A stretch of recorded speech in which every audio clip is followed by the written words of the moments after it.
in the NBA. This time it is Thomas Bryant and Blake Griffin. Jalen, commentate what you see before you.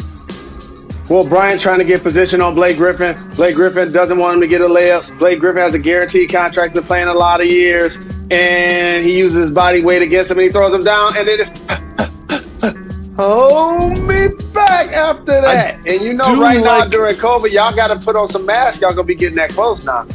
I do like the way Blake Griffin handled that. He just laughed at him the whole time. Like, he wasn't trying to be a tough guy and like try to go nose to nose or say, meet me outside. He was just like, you know, we all know what this is going to result in. This is going to result in absolutely nothing. So you might as well save yourself your breath and your energy because nothing is going to happen from this. And also, that might be the only time that we show the Pistons the entire season because I don't know what y'all are doing with that franchise, but it might be worse than the Lions. Moving on, we actually have some Kawhi Leonard information. Well, as you know, a gentleman is claiming that Jerry West owes him $2.5 million for his involvement in bringing Kawhi Leonard to the Clippers. Kawhi said that man had nothing to do with me coming here, meaning Kawhi to the Clippers. What do you think of this story, Jalen? Jacoby always says everybody's a hero in their own movie. So therefore, if he sent an email, if he sent a text, if he had one phone conversation, that's valid. But Jacoby, I can't front like I mentioned on here before, and I got some very credible people in my phone. I'm not saying that he's the lead domino by any stretch of the imagination, but at one point in time, he had some level of support and or involvement, allegedly, to Kawhi potentially getting hooked up with West and getting further hooked up with the Clippers and then making sure they kind of knew what to say in the meeting type of thing. So again, I think you're going to see this get settled out of court.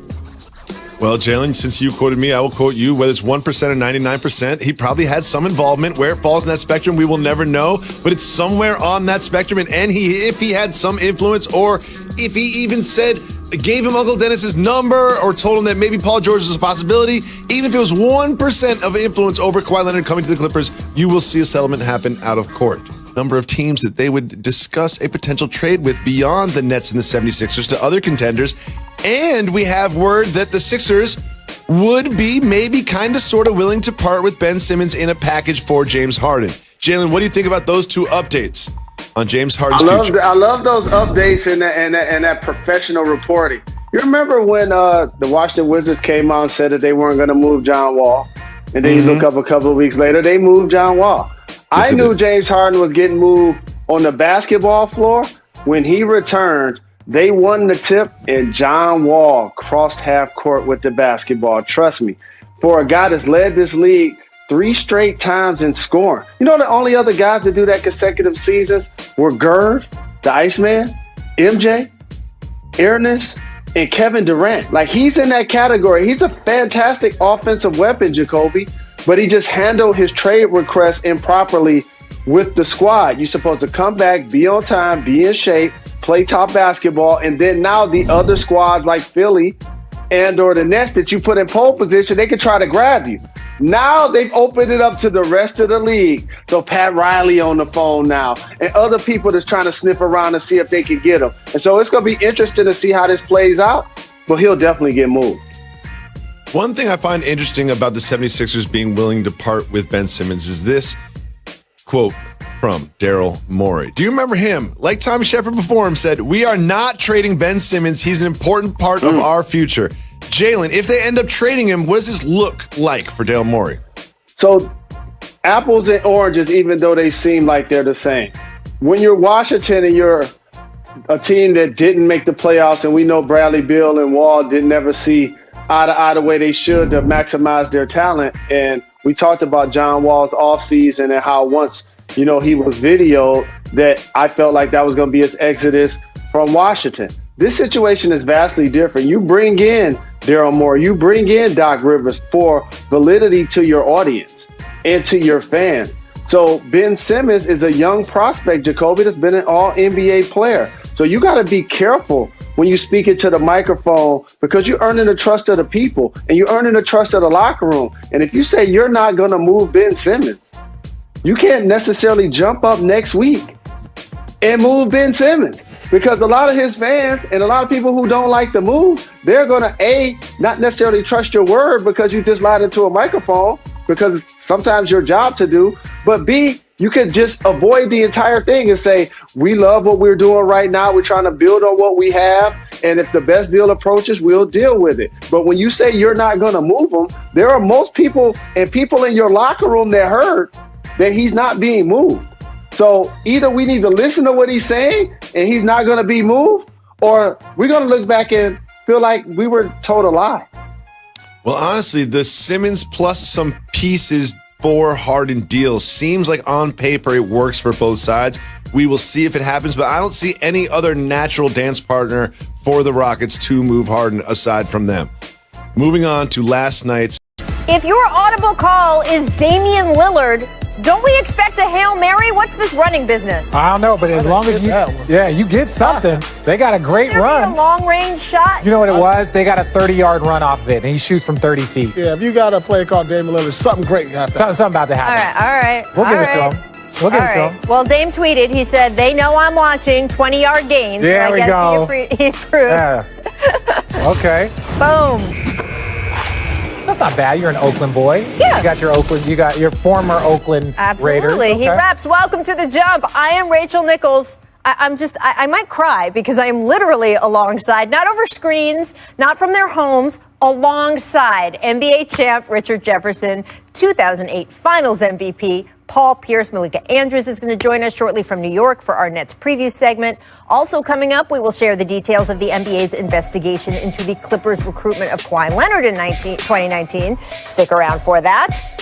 But first, we begin with the NBA's version of Panda Watch. Yes, it's been about 3 weeks since Woj first reported James Harden wishes to be traded out of Houston. And yesterday, Adrian Wojnarowski and Ramona Shelburne reported the Rockets are increasingly expanding trade discussions beyond Harden's preferred destinations of Brooklyn and Philly. According to sources, several playoff caliber teams are becoming more comfortable, including the high-level players in the packages they are presenting in return for Harden.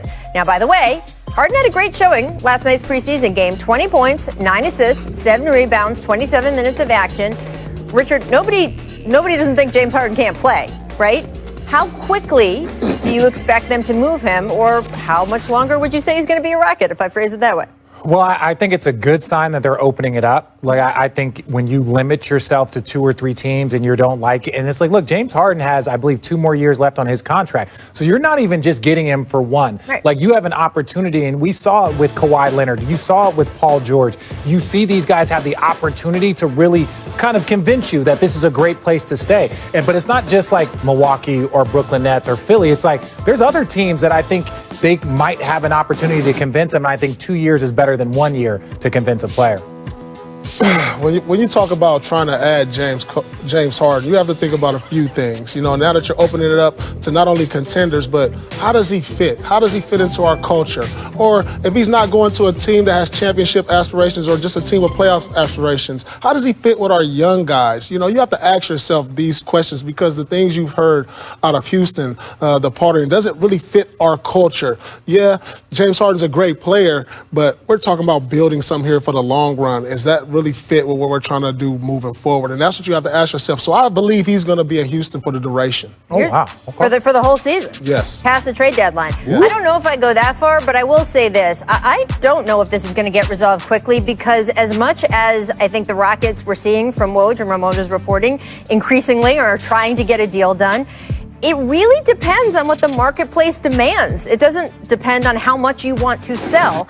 And look, if he doesn't want to go to another team, who's to say that he won't act on that other team exactly how he's been acting in Houston? Exactly. That has made them feel like, oh man, maybe we do have to deal them. That's Remember, what I'm talking about. Tim McMahon's reporting at the beginning of all this was that the Rockets were, quote, willing to get uncomfortable. Well, James Harden has certainly made them uncomfortable. And all of a sudden, it sounds like they are making more phone calls. Well, if I'm on the other end of one of those phone calls, I want to know that James isn't going to be like that to such a degree that you, Houston, feel like you need to trade him. I'm trying to tell you. I agree. Old dog, new tricks. I agree, but if we learned anything from the Kawhi situation, But Kawhi never did the thing. Kawhi was not in I'm going to. Well, okay. He was not in Kawhi two has won. cities that may contain nighttime establishments. Okay, I don't know where but James was. He was not in two different cities when he was supposed to be in training. But there was rumors that Kawhi, not that he quit, but that he wanted out of San Antonio, and that his injury and how they handled. There was all this stuff, and so San Antonio was historically famous for taking care of their players and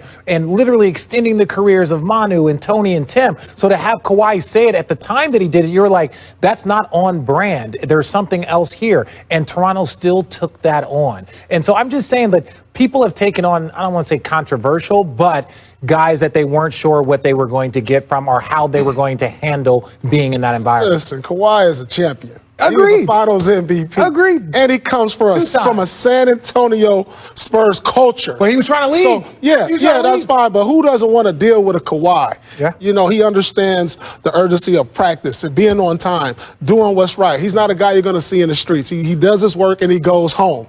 Like, you can live with that. Yeah, okay. I agree. And so you have to ask yourself these questions. If James Harden comes aboard, can we live with that? There's only like 2 or 3 coaches that I can say can deal with him in the league. Doc, Popovich, and I'll think about the third.